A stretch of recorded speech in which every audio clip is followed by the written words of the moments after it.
Bismillahirrahmanirrahim.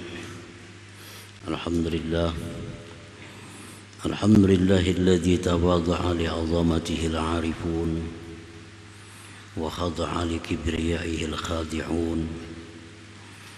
Ashhadu an la ilaha illallah wahdahu la syarika lah alladzi wahhadahu al-muwahhidun. Wa ashhadu anna sayyidana Muhammadan 'abduhu wa rasuluhu al-maimun. Allahumma salli wa sallim wa barik ala sayyidina Muhammadin sirrikal maknun wa ala alihi wa sahbihi wa zurriyatihi wa atba'i ila yaumin la yanfa'u fihi malu wala banun, amma ba'd. Kita hormati, kita cintai para habaib dan para ulama, para muhibbin, hadirin hadirat rahimakumullah. Puji syukur senantiasa kita haturkan kehadirat Allah Subhanahu wa ta'ala atas limpahan taufik dan hidayah serta inayahnya, sehingga kita malam ini kembali dikumpulkan oleh Allah di majlis yang penuh berkah dan rahmat ini.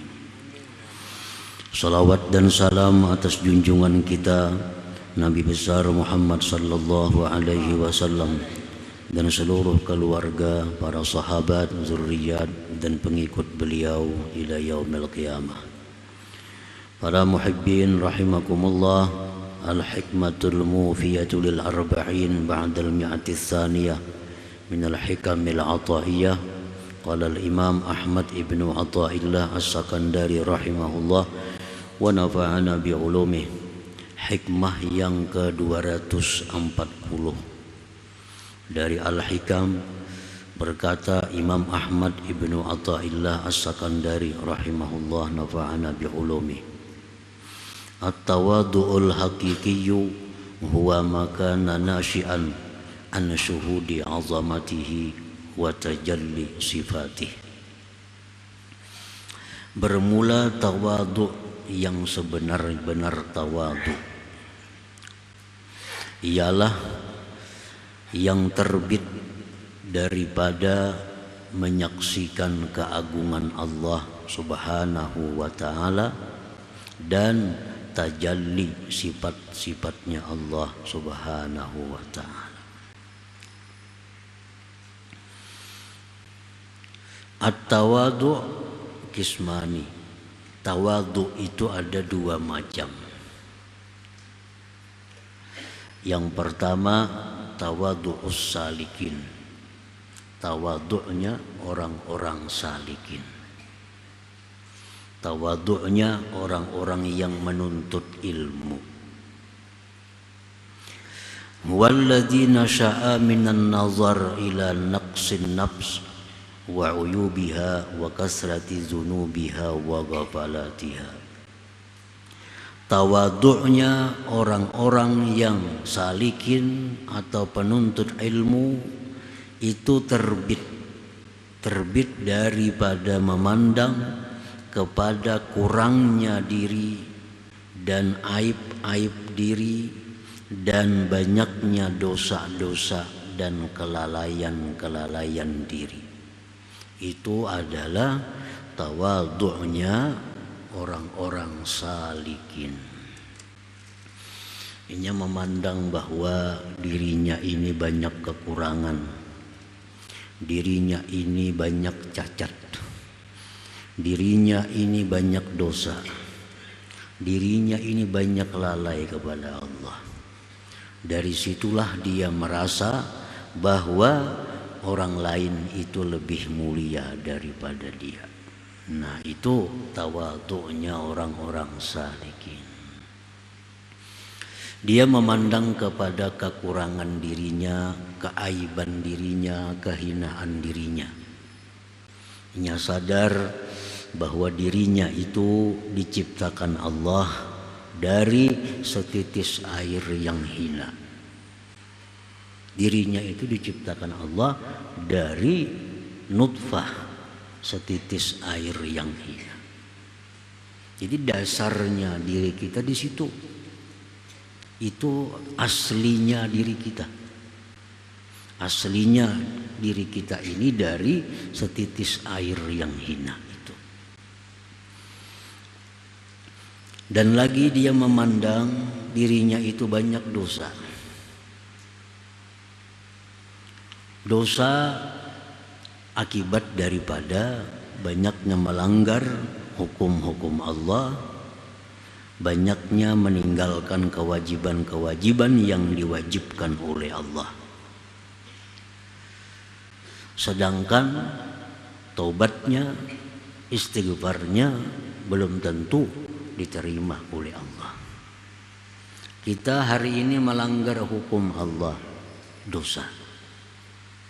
Kita hari ini meninggalkan kewajiban yang diwajibkan Allah, dosa. Kita hari ini memandang yang diharamkan Allah, dosa. Kita hari ini mengucapkan kalimat-kalimat yang dilarang Allah, dosa lagi. Banyak dosa. Itu pasti. Pasti setiap yang dilarang Allah, bila kita perbuat, dosa.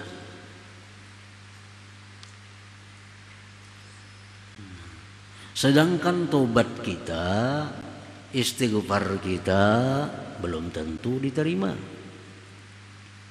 Belum tentu diterima. Di mana kita tahunya pada tobat kita diterima? Kalau kita memandang yang diharamkan Allah, kita sudah yakin dosa. Mau kada mau. Kalau kita berkata-kata dosa, berkata-kata ghibah, berkata-kata bohong, dosa. Pasti dosa. Karena itu dilarang oleh Allah. Nah, kita mendengar hal-hal yang sifatnya haram, dosa. Banyak dosa. Pasti. Kita makan ampun orang, makan harta orang, dosa. Nah, kemudian kita tobat kepada Allah. Tobat. Di mana tahu tobat kita diterima? Yakinlah kita. Hanya baik sangka aja kita kepada Allah. Yakin kada bisa yakin, karena kita kada tahu. Perkara kita berbuat dosa pasti yakin. Nah, perkara kita tobat itu diterima oleh Allah, kita kada kawa yakin, kada kawa pasti, kada kawa. Sebab kenapa kada kawa pasti? Karena apa yang disyaratkan di dalam taubat itu sulit ukurannya untuk bisa dipastikan. Contohnya kita berbuat dosa.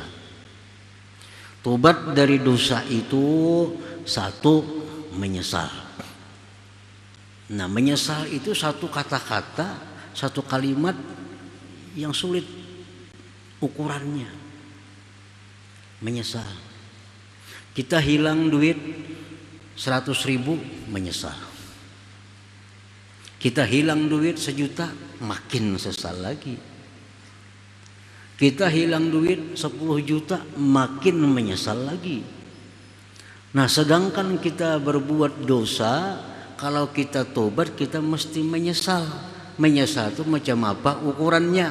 Apakah macam kita hilang duit 1 juta atau macam hilang duit 10 juta? Itu kalau kamu ukurannya.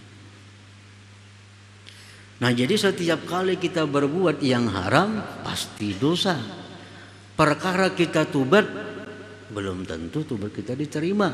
Karena apa? Karena barangkali sesal kita itu kada sampai kepada batas yang dituntut oleh Allah Subhanahu wa ta'ala. Nah, para muhibbin rahimakumullah.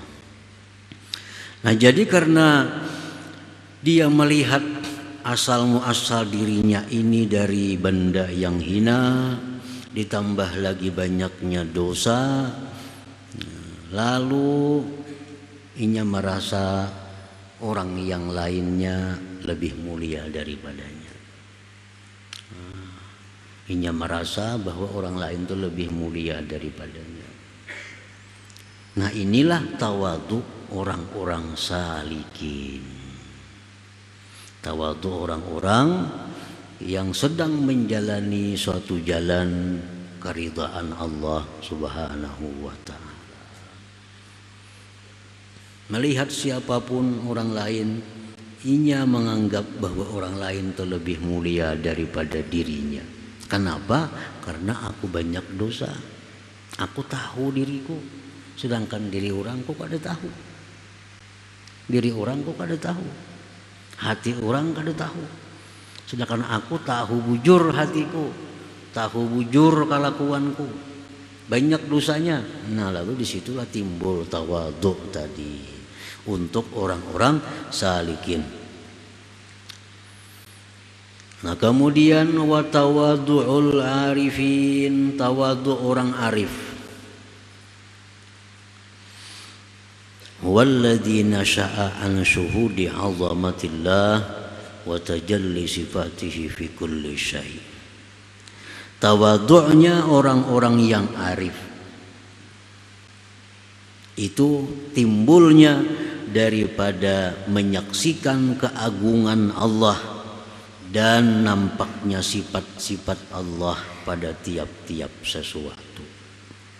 Ya, sekedar tahu kita, walaupun kita belum sampai ke makam arifin, nah, paling kadang kita tahu bahwa tawadhu mereka dengan tawadhu kita ini beda sumbernya. Tawadhu kita bersumber dari memandang kepada diri kita, banyak dosa dan sebagainya. Sedangkan tawadhu orang arif, dia memandang kepada keagungan Allah. Nah, memandang kepada keagungan Allah, memandang kepada kejayaan Allah, memandang kepada keperkasaan Allah, memandang kepada kekayaan Allah, lalu merasa dirinya ini kada punya apa-apa. Nah, sama aja juga ujung-ujungnya, cuma cara pandangnya belain dengan orang-orang arif. Orang arif ini dia memandang ke atas, kembali kepada dirinya. Sedangkan orang salikin memandang ke bawah, kembali kepada dirinya. Lianna man syahida 'azamatallah sahurat wa zabat nafsuh fala yara nafsaha syai'a. Karena orang yang menyaksikan keagungan Allah kecil dan hancur dirinya, dia tidak melihat lagi dirinya itu sesuatu yang bisa dipandang. Kalau sudah kita memandang kepada keagungan Allah, kita ini kada ada apa-apa lagi. Kalau sudah kita melihat kepada kekayaan Allah, kita kada akan jadi apa-apa lagi. Melihat kita kepada keperkasaan Allah, kita akan hancur, kita akan kada jadi apa-apa lagi. Nah, disitulah tawadhu'nya orang arif itu. Tawadhu'nya orang arifin.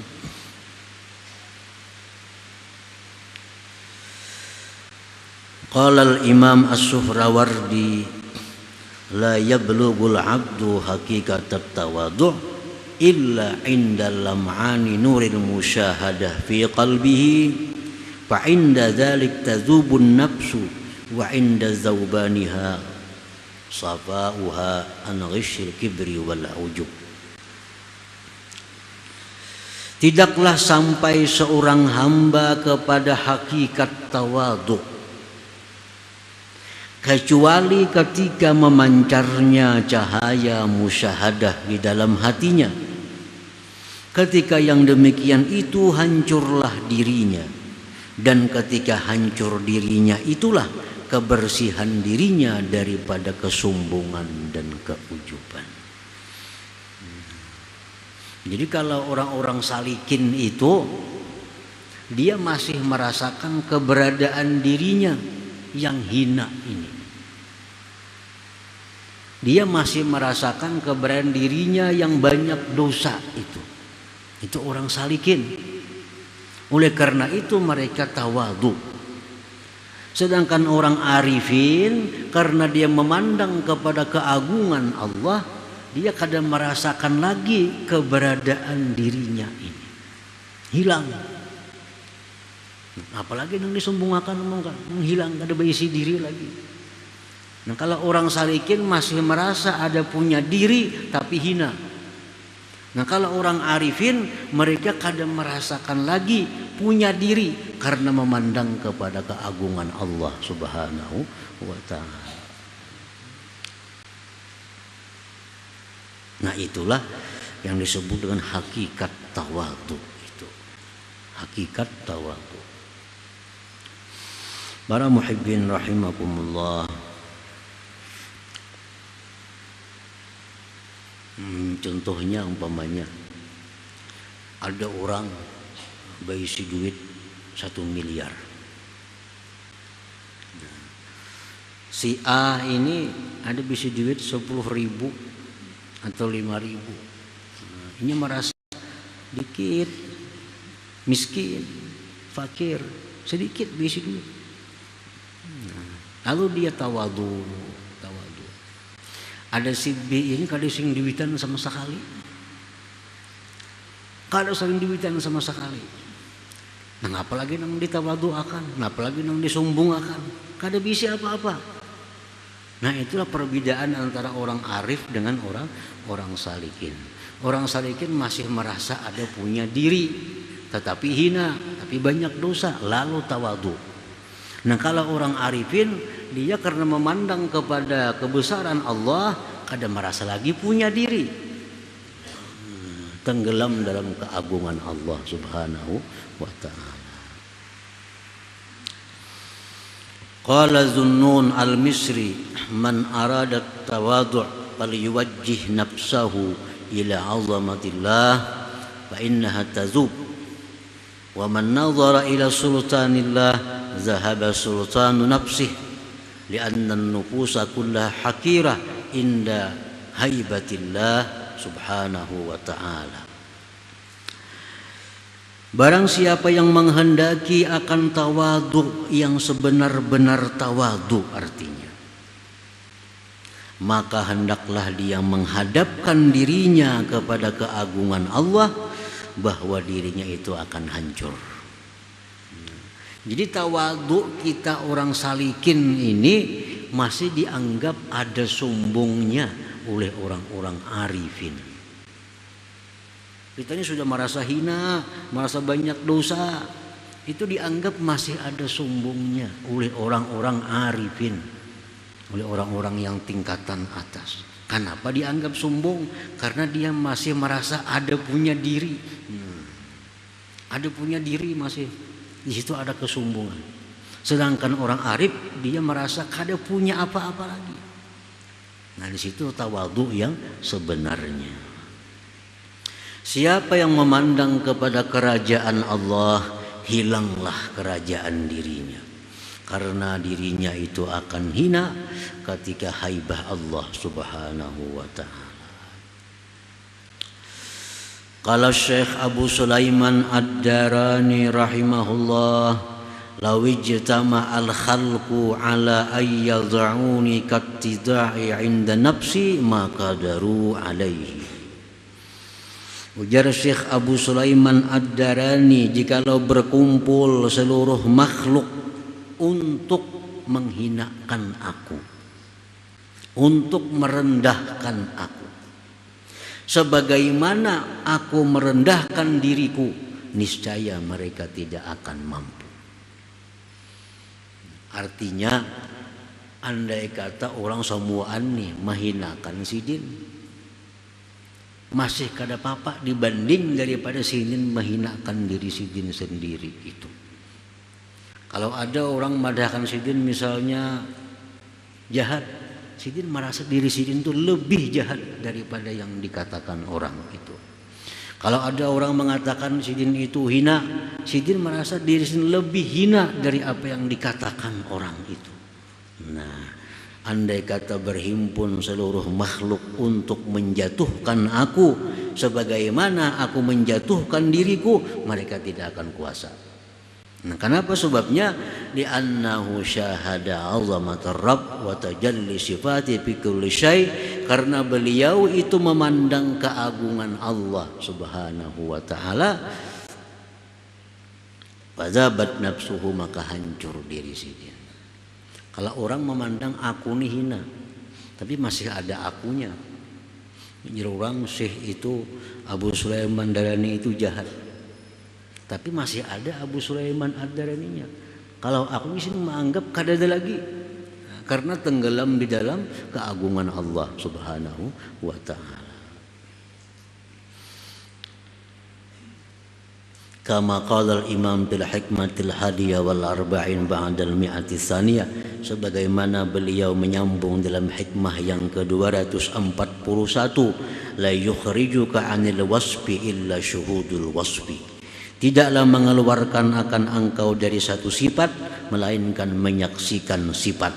Artinya la yukhrijuka an awsafi nafsika, tidak bisa mengeluarkan akan engkau dari sifat diri engkau kal kibri seperti sombong, illa syuhudu sifati rabbik, melainkan menyaksikan sifat Tuhan engkau, ka'azamati seperti keagungannya Subhanahu wa Ta'ala. Kalau kita hendak mengeluarkan kesombongan dari hati kita, maka tengoklah kebesaran Allah Subhanahu wa Ta'ala. Kalau kita hendak merasa menghilangkan rasa kaya, tengoklah kepada kekayaan Allah Subhanahu wa Ta'ala. Nah, kalau kita hendak menghilangkan rasa hebat dalam diri kita, tengoklah kehebatan Allah Subhanahu wa Ta'ala. Nah, tidak bisa mengeluarkan akan engkau dari sifat diri engkau nang kada bagus kecuali menyaksikan sifat-sifat Allah Subhanahu wa Ta'ala. Kita ini merasa kaya aja pada orang. Nah, hendak menghilangkan itu kada bagus, perasaan rasa kaya itu kada bagus. Hendak menghilangkan itu, nah, saksikan kekayaan Allah. Kada napa-napanya kekayaan kita dibanding kekayaan Allah Subhanahu wa Ta'ala. Merasa berilmu kada bagus juga. Sombong itu merasa berilmu. Kayak apa hendak menghilangkannya itu? Nah, pandanglah ilmu Allah. Kada apa-apanya ilmu kita hilang dibanding dengan ilmu Allah Subhanahu wa Ta'ala. Para muhibbin rahimakumullah. Wa qad warada anna Allah Ta'ala yubghidu thalathata nafar wa bughduhu li thalathatin minhum ashad. Sungguh mendatang dalam sebuah hadis bahwa Allah membenci, memurkai 3 golongan, dan bencinya Allah kepada 3 orang dari mereka itu lebih sangat lagi. Awaluha, yang pertama, yubghidul fusak, Allah itu benci, murka kepada orang fasik, orang yang suka melanggar hukum Allah. Allah murka. Wa bughduhu lisaykhil fasik asyad, dan murka Allah terhadap orang yang tua yang fasik lebih sangat lagi. Orang yang fasik itu orang yang dimurkai Allah. Tapi kalau ada orang yang sudah tua tetap fasik, Allah lebih murka lagi. Mestinya sudah tahu berbaik-baik diri kan kayak itu. Mestinya sudah tua makin baik. Nah, kalau ada orang tua yang fasik, Allah lebih marah lagi. Wasani, yang kedua, yubghidul bukhala wa bughdhuhu lil ghani al-bakhil asyaddu. Allah itu murka kepada orang-orang yang kikir. Dan murka Allah kepada orang kaya yang kikir lebih sangat lagi. Orang yang kikir itu dimurkai Allah. Kalau yang kikir ini orangnya kaya, Allah makin murka lagi.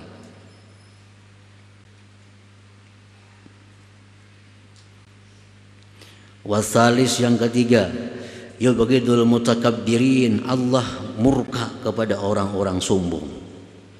Wa bughdhuhu lil faqiril mutakabbir asyad, dan murkanya Allah kepada orang fakir yang sombong itu lebih sangat murka Allah.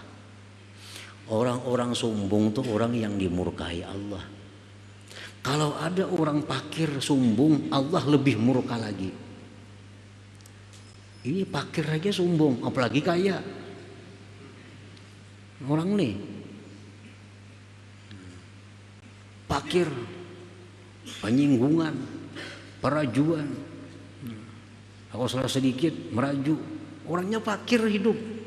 Allah lebih murka lagi kepada orang yang fakir, yang sombong itu. Wa yuhibbu thalathatan nafar wa hubbuhu li thalathatin minhum ashad. Allah cinta kepada 3 kelompok dan cintanya Allah kepada 3 bagian dari kelompok itu bersangatan cinta. Yuhibbul muttaqin wa hubbuhu lisyabit taqi ashaddu. Allah cinta kepada orang yang takwa. Orang yang takwa dicintai Allah. Dan cintanya Allah kepada pemuda yang takwa lebih sangat cinta. Siapapun yang yang takwa kepada Allah, Allah suka. Tapi kalau ada orang muda yang takwa, Allah lebih cinta lagi. Nah, orang muda tenaga masih kuat, nafsunya masih kuat, syahwatnya masih kuat, tapi nya takwa, Allah lebih cinta. Kalau orang sudah seraba lama takwa, kalau jadi masalah. Mata sudah kaur, telinga tapi mendengar, awak serba sakitan. Takwa kepada Allah, mesti takwa sudah Tuhan. Nah, kalau orang anum mampu takwa, Allah suka, sangat suka. Wasani yang kedua, yuhibbul askhiya wa hubbuhu lil fakiri sakhi ashad. Allah cinta kepada orang-orang pemurah. Orang pemurah itu dicintai Allah. Dan Allah lebih cinta lagi kalau orang fakir tapi pemurah. Hidupnya pas-pasan padahal. Pas-pasan hidupnya. Cuma sampat saja menyumbang. Sampat saja mentraktir kawan minum. Padahalnya seorang gini pas-pasan juga. Nah, ini Allah paling suka. Orang fakir tapi ada jiwa sosialnya. Wasalis yang ketiga, yuhibbul mutawadi'in wa hubbuhu lil ghaniyil mutawadi ashad. Allah cinta kepada orang-orang yang tawadu. Allah cinta kepada orang-orang yang tawadu. Dan Allah lebih cinta lagi kepada orang kaya yang tawadu. Orang sugih ini potensi sombong. Orang sugih itu potensial sombong karena dia punya harta. Nah, dia punya kekuatan. Tapi kalau ada orang sugih tapi tawadu, wah Allah sangat cinta daripada orang-orang tawadu yang lainnya. Ada orang alim tawadu, ada orang ini pedagang tawadu, ada semua dicintai Allah. Tapi kalau ada orang sugih tawadu, Allah sangat cinta. Allah sangat cinta. Nah, kemudian selanjutnya hikmah yang ke-242 insyaallah taala. Ya hadratin Nabi sallallahu alaihi wasallam, al-Fatihah. Ya kana na'budu wa iyyaka nasta'in. Ya Allah biha, ya Allah biha, ya Allah husnul khatimah, ya Allah biha. الله بها يا الله بحسن الخاتمة يا الله بها يا الله بها الله بحسن الخاتمة يا أيها الرجل منه شفاعة صلوا سلموا